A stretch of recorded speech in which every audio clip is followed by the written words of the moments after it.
تو میری نظر کہاں ہونی چاہیے؟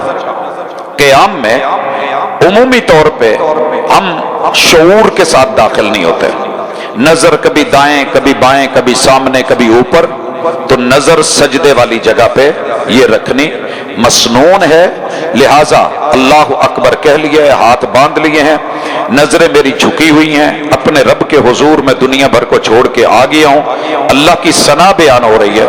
اس کے بعد ہے تعوذ۔ تعوذ یہ تعوذ نہیں ہے، تعوذ تفاعل کے وزن پہ، اپنے آپ کو رب کی پناہ میں لانا شیطان مردود سے۔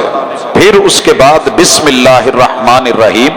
یاد رہے قرآن مجید میں جن صورتوں میں بسم اللہ ہے وہاں ہم پڑھیں گے اور پوری پڑھیں گے سوائے سورہ توبہ کے۔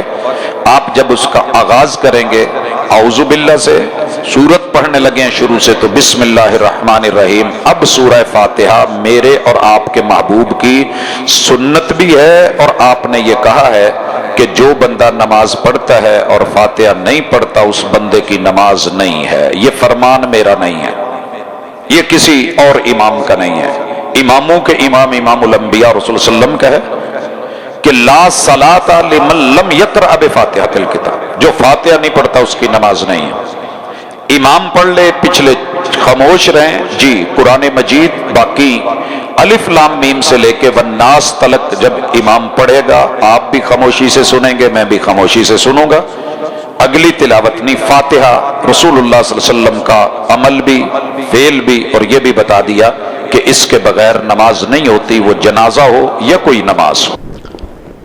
جب امام نے سورہ فاتحہ پڑھ لی ہے اور اس نے وَلَضَّالِّينَ کہا ہے، جماعت ہو رہی ہے، تو پچھلے لوگ اور امام دونوں آمین کہیں گے۔ وَإِذَا قَالَ الْإِمَامُ وَلَضَّالِّينَ فَقُولُوا آمین، تو آمین بآواز بلند رسول اللہ صلی اللہ علیہ وسلم نے کہی اور آپ کے اصحاب نے، حتیٰ کہ مسجد نبوی گونج اٹھی، اور رسول اللہ صلی اللہ علیہ وسلم نے فرمایا جو امام کے پیچھے ساتھ آمین کہتا ہے فمن وافق تامینہ تامین الملائکہ، اور اس کی فرشتے بھی ساتھ آمین کہتے ہیں اور دونوں کی آمین مل گئی تو اللہ رب العزت ان کے پچھلے گناہ معاف کر دیتے ہیں۔ تو یہ ایک اہم چیز ہے۔ اب اس کے بعد ساتھ میں سورت ملائی جائے گی،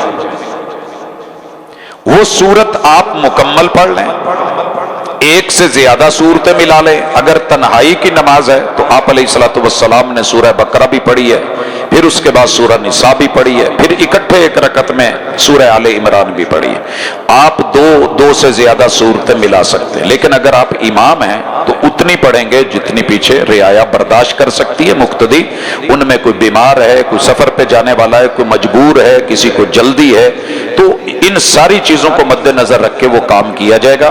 اور سورت چھوٹی یا بڑی یا کہیں سے کچھ آیات پڑھنے کے بعد جب میری تلاوت مکمل ہو گئی ہے تو میں نے پھر سے رسول اللہ صلی اللہ علیہ وسلم کانا یرفع یدیہ حذو منکبیہ او الی شہمۃ اذنیہ